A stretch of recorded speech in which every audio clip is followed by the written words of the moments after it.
প্রিয় বন্ধুরা, জমে উঠেছে ধারাবাহিক চিরদিনই তুমি যে আমার ধামাকা একটা পর্ব নিয়ে আবারও আপনাদের মাঝে হাজির হলাম। নাটক প্রতিবাদে আপনাদের সবাইকে স্বাগতম। সবার আগে আপডেট পাওয়ার জন্য অবশ্যই চ্যানেলটি সাবস্ক্রাইব করে রাখবেন।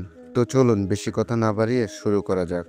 পর্ব নাম্বার 127। এই পর্বতে আমরা দেখতে পারবো অপর্ণা একটা চিঠি নিয়ে আর্যর কথা ভাবছে।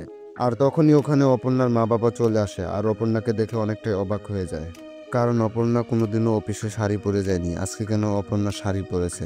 তখনই অপর্ণার বাবা অপর্ণাকে বলল, এই অপর্ণা, তুই তো কোনোদিনও অফিসে শাড়ি পরে যাসনি, আজকে কেন শাড়ি পরেছিস? তখনই অপর্ণার মা বলে উঠল, ও আমাদের মেয়ে তো প্রমোশন হয়েছে, এই কারণে হয়তো সে শাড়ি পরেছে। অপর্ণার বাবা এই কথা শুনে সত্যি বিশ্বাস করে নিল, আর সত্যি অপর্ণার প্রমোশন হয়েছে। কিন্তু এই প্রমোশন হওয়ার কারণে কি শাড়ি পরেছে? না, সে একমাত্র শাড়ি পরেছে আর্যর জন্য, কারণ আর্য তার মনের কথা অপর্ণাকে বলবে। যাই হোক, অপর্ণা কোনো মতে তার বাবা মাকে বোঝালো। তারপর হঠাৎ যখন অপর্ণা আসতে যাবে, তার মা ডেকে বলল, কিরে অপর্ণা, তুই আজকে টিফিন নিয়ে যাবি না? তারপর অপর্ণা বলল, ও মা, হ্যাঁ। আজকে অপর্ণা এতটাই খুশি যে তার খুশির কারণে সে সব কিছু ভুলে গেছে। যাই হোক, এবার অপর্ণা টিফিন নিয়ে সে রওনা দিল মন্দিরে, কারণ সেখানে আর্যর সাথে সে দেখা করবে। যাই হোক, আরজুও অপর্ণার কথাই ভাবতেছিল, কারণ আরজু তার মনের কথা অপর্ণাকে বলবে। অপর্ণা একটা ফুল গাছ দিয়েছিল আরজুকে, আর সেই ফুল গাছ থেকে ফুল ছিঁড়তেছিল অপর্ণার জন্য।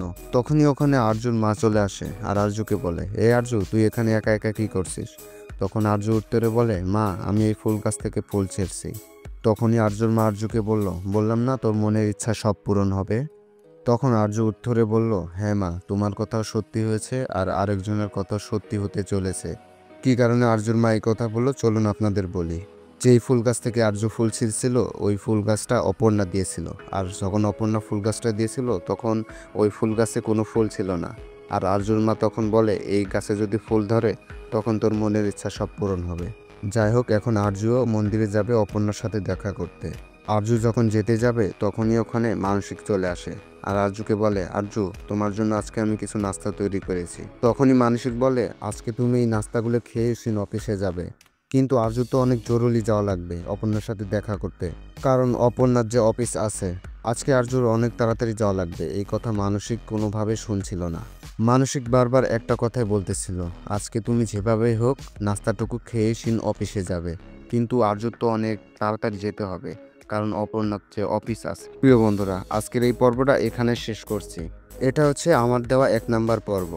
127 নাম্বার পর্ব, 2 নাম্বার পর্ব পেতে অবশ্যই চ্যানেলটি সাবস্ক্রাইব করে রাখবেন। এই বলে এখানে শেষ করছি। সবাইকে ধন্যবাদ।